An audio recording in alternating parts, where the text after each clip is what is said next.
While my cousins were celebrating their millions at my grandfather's funeral, I stood there holding a crumpled envelope with a single plane ticket inside.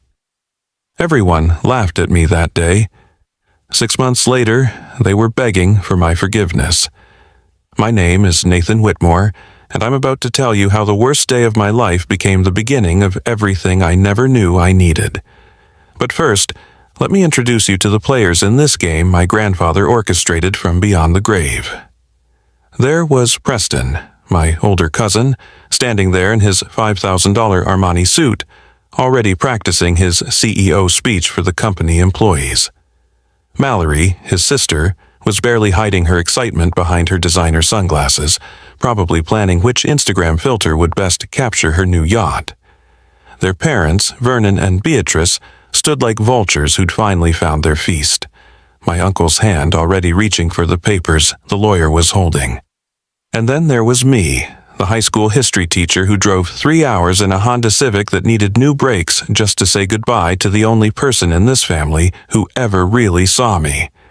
Grandfather Roland built an empire from nothing, turned a single fishing boat into Whitmore Shipping Industries, and everyone wanted their piece of his kingdom. Everyone except me. I just wanted 5 more minutes to play chess with the old man who taught me that the most powerful moves are the ones nobody sees coming. That funeral wasn't just about saying goodbye to Roland Whitmore. It was the day I learned that sometimes the smallest gift carries the biggest secret, and sometimes the people laughing at you are standing on ground that's about to crumble beneath their feet. My alarm went off at 5:30 a.m. every weekday, just like it had for the past 6 years since I started teaching at Lincoln High School in Detroit. The ceiling in my one-bedroom apartment had the same water stain I'd been staring at for 3 years, shaped like the state of Texas if you squinted hard enough. My neighbor's dog was already barking, right on schedule, and I could hear Mrs. Chen starting her morning exercises through the paper-thin walls. This was my life, predictable, modest, and completely different from the world I'd grown up in. You see, being a Whitmore meant something in certain circles. It meant yacht clubs and private schools, summer houses and stock portfolios. But for me, it meant choosing between paying rent and fixing my car's transmission, because I'd walked away from all of that to teach teenagers about the Revolutionary War and the Great Depression. My father, Dennis, understood that choice. He was the only one who ever did. Dad died when I was 15, a heart attack at his desk while reviewing contracts for his brother Vernon's division of grandfather's company. He'd spent his whole life being the responsible one, the reliable one, the one who never complained when Vernon took credit for his ideas. The last thing he ever said to me was, "Nathan, don't let them turn you into something you're not. Your grandfather did that to me and look where I am." 3 hours later, he was gone. My mother, Grace, picked up the pieces after that. She was a nurse at Detroit General, working 12-hour shifts to keep us afloat after we learned Dad had signed away most of his company shares to help Vernon cover some bad investments. That was Dad, always cleaning up other people's messes, always believing family meant sacrifice. Mom never said a bitter word about it, but I saw how she looked at Vernon at Dad's funeral, and I understood that sometimes the deepest anger doesn't need words. Grandfather Roland was a mystery wrapped in a 3-piece suit. He built Whitmore Shipping from a single boat he bought with his Navy discharge pay after World War II. By the time I was born, he owned a fleet of cargo ships, warehouses in 12 cities, and enough money to buy whatever he wanted. But here's the thing about my grandfather. He didn't believe in giving. He believed in earning. Every birthday card came with a $20 bill and a note that said, "Make it worth more." Every Christmas gift was something practical, like books about business or certificates for online courses in accounting. The only time Grandfather Roland seemed genuinely interested in me was during our Sunday chess games. It started when I was 10, right after I'd won my school's chess tournament. He showed up at our apartment one Sunday morning, set up a board, and said, "Show me what you've got." I lost in 12 moves, but he came back the next Sunday and the next, and eventually those games became the one constant between us. "You play like your father," he told me once, Too worried about protecting your pieces, not focused enough on winning the game. Maybe I don't want to sacrifice everything just to win, I replied.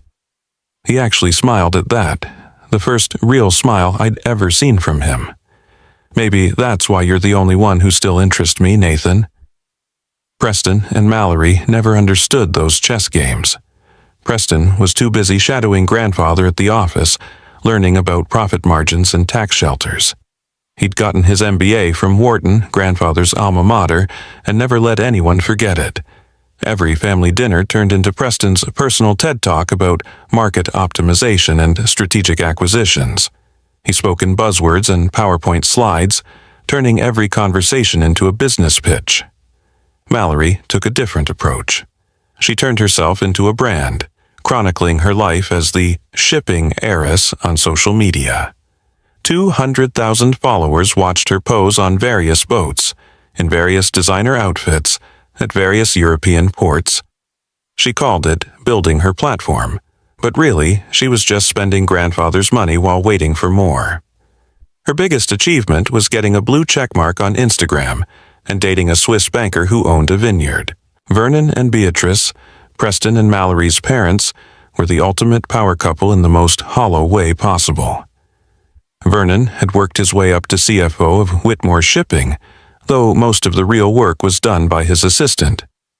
Beatrice spent her time at charity galas, not because she cared about the causes, but because she liked seeing her picture in the society pages. They lived in a house so big they needed an intercom system to talk to each other. And then there was me, teaching 43 teenagers about the Constitution, grading papers at a kitchen table I bought at a garage sale, and feeling more fulfilled than any of them could imagine. That was my life before the funeral, before the envelope, before everything changed. I thought I knew who I was and where I came from. Turns out I was watching the wrong pieces on the board all along. The Rochester Country Club had never felt more suffocating than it did that October afternoon.